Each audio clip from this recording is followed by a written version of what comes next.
Olá, meus queridos, tudo bem com vocês? Sejam muito bem-vindos ao nosso estudo de hoje. Para você que não me conhece, eu sou o pastor Ioséias e é uma alegria imensa poder mergulhar com vocês em um dos temas mais fascinantes e, por vezes, mais mal compreendidos da teologia cristã, a escatologia. Quando falamos em escatologia, muitas pessoas pensam imediatamente em gráficos complexos, datas apocalípticas e debates acalorados sobre o fim do mundo e as datas que o envolvem. Mas, e se eu te disser que a escatologia é muito mais do que uma curiosidade sobre o futuro? E se ela for, na verdade, a fonte de esperança mais poderosa que temos para viver o presente? Do grego scatos, que significa fim, e logos, que significa estudo, a escatologia é o ramo da teologia que estuda os eventos dos últimos tempos. A segunda vinda de Cristo, o juízo final, a vida eterna, novos céus e nova terra. Mas, para nós cristãos protestantes, ela não é apenas um mapa profético, é a certeza de que a história está sob o controle soberano de Deus e caminha para o fim glorioso. É a promessa de que não importa o caos que vemos ao nosso redor, Deus sempre tem a última palavra. Nas Escrituras, especialmente nos profetas do Antigo Testamento, encontramos o tema central do dia do Senhor. Em Joel 2, por exemplo, esse dia é descrito como um tempo de juízo e restauração. Para Israel, tinha um contexto imediato de crises nacionais. Mas, à luz de Atos 2, vemos que esse dia do Senhor se expande apontando para o derramamento do Espírito Santo e, finalmente, para a vinda gloriosa de Jesus, nosso Senhor. Ele abrange tanto os juízos de Deus ao longo da história, quanto o juízo final, quando o reino de Cristo será plenamente estabelecido. Essa mensagem nos chama ao arrependimento e à esperança. Deus julga o pecado, sim, mas também salva e cumpre suas promessas. E é essa esperança que deve moldar nossa fé e nossa maneira de viver hoje. Nessa aula, vamos explorar as 4 principais correntes escatológicas que influenciam a espiritualidade, a missão e a prática da igreja. Prepare-se para ter sua mente desafiada e sua fé fortalecida. Logo no tópico 1, vamos tratar do amilenismo. A pergunta aqui é: o reino já começou? Imagine um jovem casal, João e Maria, que sonhavam em construir uma casa. Eles compraram um terreno, fizeram os planos e começaram a obra. Dia após dia, eles viam as paredes subindo, o telhado sendo colocado, os cômodos tomando forma, e, enfim, a casa não estava pronta, mas eles já moravam nela. Mesmo com alguns cômodos inacabados, cheios de pó e ferramentas, eles já desfrutavam daquele lar, mesmo sabendo que a plenitude da casa, com todos os detalhes finalizados, ainda estava por vir. Eles viviam a realidade do já e do ainda não. Essa é uma boa analogia para entender o amilenismo. Essa corrente ensina que o milênio descrito em Apocalipse 20 não é um reino literal futuro de 1000 anos, mas um símbolo do período atual, entre a primeira e a segunda vinda de Jesus. Para os amilenistas, o milênio já começou com a ressurreição e a exaltação do Senhor.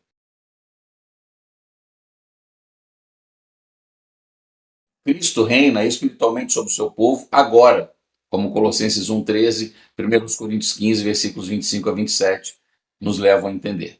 E Satanás está limitado em seu poder, Apocalipse 20, versículos 2 e 3. O reino de Deus já está presente, de acordo com a visão amilenista, usando Mateus 12, 28, ainda que não em sua plenitude, conforme Lucas 17, versículos 20 e 21 ensinam. Essa visão, fortemente influenciada por Agostinho, é comum em igrejas como a Igreja Romana, a Igreja Luterana e as igrejas reformadas. Ela enfatiza o reinado espiritual de Cristo e a vida cristã no presente século, aguardando o juízo final e a nova criação, descrita em Apocalipse 21, versículos 1 a 4.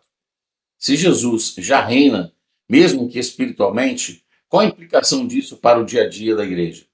Significa que você não está esperando por um reino que virá, mas vivendo e trabalhando dentro de um reino que já está aqui. Sua vida, suas escolhas, seu testemunho, é parte da manifestação do reino de Deus na terra. Como você pode hoje viver como cidadão do reino que já começou, influenciando o seu ambiente com a justiça e o amor de Cristo. No tópico 2, vamos estudar o pré-milenismo, o histórico e o dispensacionalista. Duas voltas ou uma? Essa é a pergunta em torno desse pensamento, dessa linha escatológica. E agora, imagine dois amigos, Pedro e Paulo, que estão assistindo a um jogo de futebol decisivo. Ambos concordam que o time deles vai ser campeão.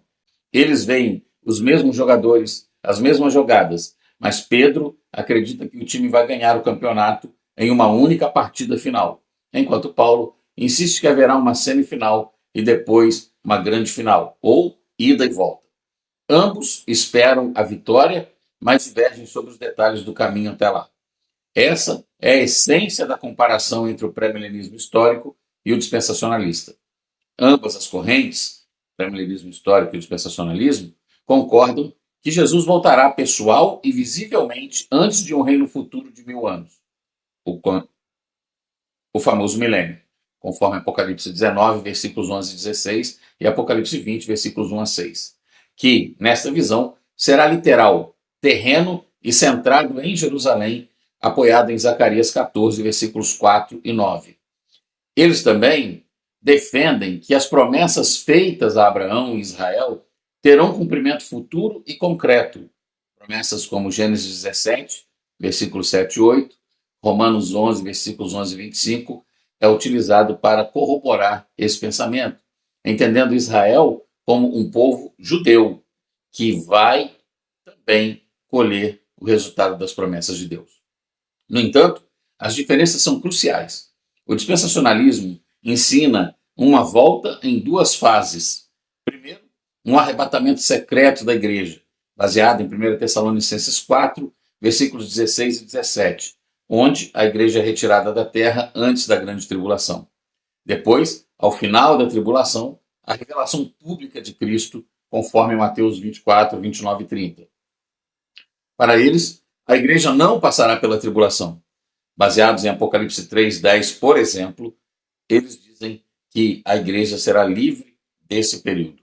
Além disso, o dispensacionalismo vê a igreja como um parêntese na história da salvação, reservando o reino milenar, principalmente à nação judaica, conforme Romanos 11, versículos 1 e 2. Já o pré-milenismo histórico entende o arrebatamento e a vinda de Cristo como um evento único, que ocorrerá após a tribulação, quando Cristo retornará para reinar e julgar. E aí, fundamentados em Mateus 25, versículos 31 a 34. Essa visão afirma que a igreja faz parte essencial do plano de Deus e participa plenamente do reino de Cristo, sem separação do propósito divino para Israel, baseados em Efésios 3, versículo 6, por exemplo. Independentemente de você crer em uma ou duas fases da volta de Jesus, a verdade é que ele virá. A questão é, você e eu estamos preparados para nos encontrar com ele? Nossa vida reflete a urgência e a esperança dessa vinda? Que essa expectativa nos motive, de fato, a viver em santidade e a compartilhar a mensagem de salvação com aqueles que ainda não conhecem essa esperança. No tópico 3, ainda vamos estudar a visão do pós-milenismo. O triunfo do evangelho na história é a ênfase deles nesse pensamento. Imagine aí um jardineiro dedicado, que planta uma pequena semente em um solo fértil. Ele cuida dela com carinho, rega, aduba, protege das pragas. Lentamente, a semente germina, a planta cresce e floresce, com o tempo se torna uma árvore frondosa, que dá muitos frutos, transformando toda a paisagem ao redor. O jardineiro não espera que um evento cataclísmico transforme a árvore de repente, mas confia no poder gradual do crescimento e da nutrição. Essa é a essência do pós-milenismo. Essa interpretação escatológica ensina que Cristo voltará depois do milênio. E esse milênio é um período caracterizado por paz, justiça e prosperidade espiritual, baseada em Isaías 2, versículos 2 a 4, Salmo 72, versículos 7 a 11, por exemplo. E para eles, o Evangelho tem um poder transformador gradual, capaz de santificar e cristianizar o mundo à medida que a igreja cumpre a sua missão de anunciar as boas novas e testemunhar a verdade de Cristo.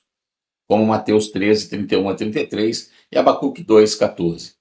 O milênio aqui não é um tempo literal de 1000 anos, mas um longo período de vitória espiritual da igreja sobre o mal, conduzido pela ação do Espírito Santo na história, baseados em João 16, versículos 8 a 11.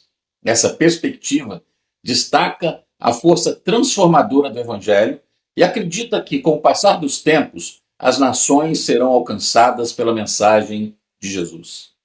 Para isso, fundamentam-se no Salmo 22, versículo 27 e 28, e em Mateus 24, versículo 14, gerando então um ambiente de reconciliação e fé. Somente depois dessa grande obra espiritual é que Jesus voltará em glória, de acordo com o pós-milenismo, que também fundamenta-se ali em 1 Coríntios 15, versículos 24 e 26, encerrando com isso a história humana com a ressurreição geral e o juízo final imediatamente, utilizando também João 5, versículos 28 e 29 e Apocalipse 20, versículos 11 a 15. Essa visão foi defendida por puritanos ingleses e por alguns pensadores reformados contemporâneos. Se você acredita no poder transformador do Evangelho para influenciar a cultura e a sociedade, qual é o seu papel nisso? Como você pode ser um agente de transformação no seu trabalho, na sua família e na sua comunidade, contribuindo para que o reino de Deus se manifeste cada vez mais plenamente na terra antes da volta de Jesus. Não espere por um evento futuro para começar a viver o impacto do Evangelho hoje. E então, chegamos ao fim da nossa jornada pelas principais correntes escatológicas conhecidas hoje. Vimos o amilenismo, que nos lembra que o reino já começou, o pré-milenismo, em suas vertentes histórica e dispensacionalista, que aguarda um reino literal de Cristo na Terra, e o pós-milenismo, que enfatiza o triunfo gradual do Evangelho na história. Independentemente da sua compreensão e da visão que você adota para defender sobre os detalhes do fim dos tempos, uma verdade ressoa em todas elas: Jesus voltará. A escatologia é muito mais do que um mapa de eventos futuros. É um convite à fidelidade no presente. Saber que Cristo voltará nos chama a viver com propósito, amor e vigilância. Como diz o credo niceno-constantinoplano, e virá novamente em glória para julgar os vivos e os mortos. O seu reino não terá fim. A esperança escatológica é a certeza de que a história caminha para a vitória de Jesus, quando a morte será vencida e Deus será tudo em todos, conforme 1 Coríntios 15, 28. Que, ao meditarmos sobre o dia do Senhor, possamos viver cada dia com fé, arrependimento e esperança, proclamando com o apóstolo João: certamente venho sem demora, amém, ora vem, Senhor Jesus. Apocalipse 22, 20. Que essa esperança nos impulsione a viver uma vida que glorifique a Ele em tudo. E para você, professor de escola bíblica dominical, discipulador, quero aqui sugerir uma atividade prática que é o testamento invertido. O objetivo, claro, é fixar a ideia de que a escatologia não é apenas sobre o que vai acontecer no futuro, mas sobre como o futuro deve purificar e transformar o nosso presente. E como funciona? Vamos lá. Primeiro, quebra de expectativa. Geralmente, quando estudamos escatologia, a atividade padrão é desenhar uma linha do tempo com os eventos do fim. Não faremos isso. Diga aos alunos que eles vão escrever um testamento. A reação natural será de estranheza, afinal, testamentos são para quem vai morrer. Bom, qual é a dinâmica? Explique que, na verdade, será um testamento invertido. Em um testamento normal, deixamos nossos bens valiosos para quem fica. No testamento invertido, como somos nós que vamos herdar os novos céus e a nova terra, ou o reino milenar, os alunos devem listar as coisas deste mundo caído que eles querem deixar para trás. Deixar definitivamente, pois não caberão na eternidade. E aí, logo a seguir, entregue um pedaço de papel e caneta para cada um. Peça que escrevam em silêncio e de forma pessoal atitudes, medos, pecados de estimação, ansiedades ou apegos materiais que eles decidem abandonar hoje, à luz da volta de Jesus Cristo. E o desfecho desse trabalho é que, em vez de guardarem o papel ou lerem em voz alta, leve uma fragmentadora de papel ou uma lixeira grande e peça que cada um vá à frente e destrua o seu testamento, simbolizando que a esperança escatológica destrói o poder do pecado e do medo no presente. E aí, conclua orando com toda a turma, agradecendo, porque o dia do Senhor já começou a brilhar em nossos corações. E então, gostou desse vídeo? Se gostou, por favor, curta, comente, compartilhe com outras pessoas e nos ajude a fortalecer esse canal para levar a mensagem do Evangelho a muito mais pessoas. Que o Senhor te abençoe, abençoe a sua casa, a sua igreja, em nome de Jesus.